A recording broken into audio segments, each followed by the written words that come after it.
इचलकरंजी हातकणंगले इचलकरंजी या प्रस्तावित रेल्वे प्रकल्पाच्या प्रश्नावरून रेल्वे कृती समितीने खासदार धैर्यशील माने यांच्या भूमिकेवर तीव्र नाराजी व्यक्त केली आहे. या प्रकल्पासाठी सातत्याने पाठपुरावा करूनही खासदारांनी प्रभावी भूमिका न घेतल्याचा आरोप रेल्वे कृती समितीच्या वतीने करण्यात आला. शहराचा वाढता औद्योगिक विस्तार, व्यापार व्यवसायाच्या दृष्टीने इचलकरंजीला रेल्वे जोडणी मिळणं अत्यंत महत्त्वाचं आहे. या पार्श्वभूमीवर इचलकरंजी हातकणंगले रेल्वे प्रकल्पाला 2017 साली रेल्वे मंत्रालयाने मंजुरी दिली होती. मात्र प्रकल्पाच्या पुढील कार्यवाहीबाबत अद्याप ठोस प्रगती झालेली नसल्याचं समितीचं म्हणणं आहे. या प्रकल्पासाठी रेल्वे कृती समितीने खासदार धैर्यशील माने यांच्याकडे सातत्याने पाठपुरावा केला, मात्र त्यांच्या भूमिकेबाबत समितीने नाराजी व्यक्त केली आहे. पुणे रेल्वे प्रकल्पासंदर्भात राज्यातील अनेक खासदारांची रेल्वे अधिकाऱ्यांसमवेत बैठक झाली. या बैठकीत अनेक खासदारांनी आपल्या जिल्ह्यातील रेल्वे प्रश्न आक्रमकपणे मांडलेत. मात्र इचलकरंजीच्या रेल्वे प्रश्नावर अपेक्षित प्रभावी भूमिका घेण्यात आली नसल्याचा आरोप समितीने केला. दरम्यान हातकणंगले इचलकरंजी रेल्वे मार्ग रद्द झाल्याचं वृत्त प्रसिद्ध झाल्यानंतर शहरात खळबळ उडाली. याची दखल घेत रेल्वे कृती समितीची तातडीची बैठक निमंत्रक अजय जाधव आबा यांच्या निवासस्थानी पार पडली. या बैठकीत खासदारांच्या भूमिकेबाबत तीव्र निषेध व्यक्त करण्यात आला. इचलकरंजीच्या रेल्वे प्रश्नासाठी आता सर्व पक्ष सर्वसमावेशक लढा उभारण्यात येईल असा निर्धार यावेळी व्यक्त करण्यात आला. शहरातील उद्योजक, व्यापारी, सार्वजनिक मंडळे तसेच रेल्वेप्रेमी नागरिकांना सोबत घेऊन रस्त्यावर उतरून मोठ्या प्रमाणात आंदोलन करण्याचा इशाराही रेल्वे कृती समितीने दिला.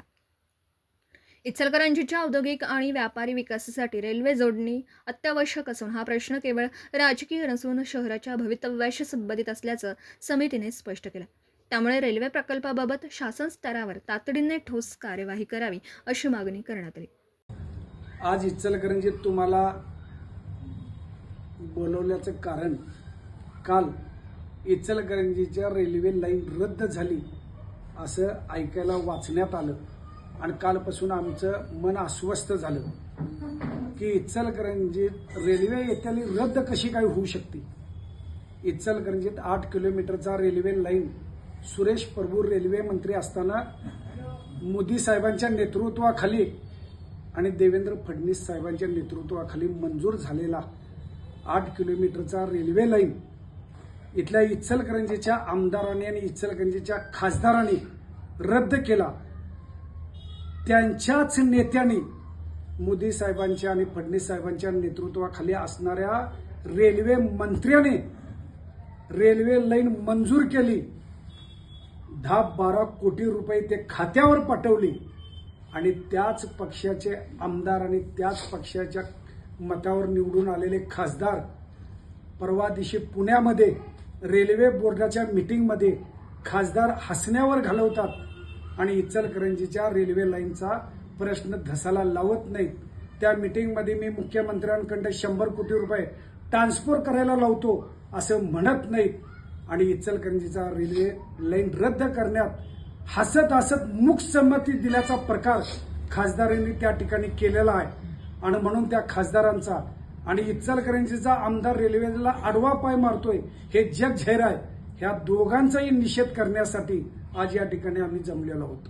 आणि म्हणून जोपर्यंत इचलकरंजीला रेल्वे येत नाही तोपर्यंत इचलकरंजीच्या जनतेचं जनजागृती करणार आणि इचलकरंजीला रेल्वे न आणणाऱ्या खासदारला इचलकरंजीत मतं मागायचा अधिकार नाही आणि इचलकरंजीत रेल्वे न आणणारा आमदार इचलकरंजीत मतं मागायचा अधिकार नाही अशी जनजागृती आम्ही इचलकरंजीत करणार. आणि या दोघांनाही इचलकरंजीत रेल्वे आणायला लावल्याशिवाय भाग पडल्याशिवाय राहणार नाही ही अशी भूमिका आम्ही इचलकरंजीत घेतलेली आहे. आणि त्याच्यात उद्याच्या काळात 1 महिनाभर आम्ही इचलकरंजीतल्या सामाजिक संघटना, इचलकरंजीचं बार असोसिएशन, इचलकरंजीचं व्यापारी असोसिएशन, इचलकरंजीचे सूत व्यापारी, इचलकरंजीचे राजकीय पक्ष, सगळेच राजकीय पक्ष, त्या सगळ्या राजकीय पक्षाच्या अध्यक्षांना आम्ही भेटणार आहे.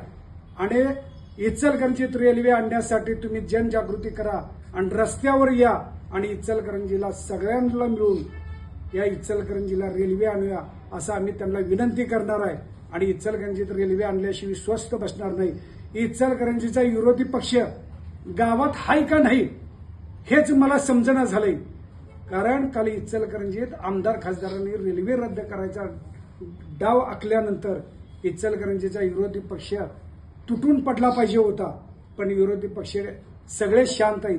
म्हणून आज आम्हाला तुम्हाला बोलवून घेऊन आमची भूमिका मांडावी लागली आणि उद्याच्या काळात इचलकरंजी जनजागृती करणार हे सांगावं लागलं. आणि उद्याच्या काळात या रेल्वेसाठी तुम्ही हे याच्यात सहभागी व्हावं एवढी तुम्हाला मी या ठिकाणी विनंती करतो.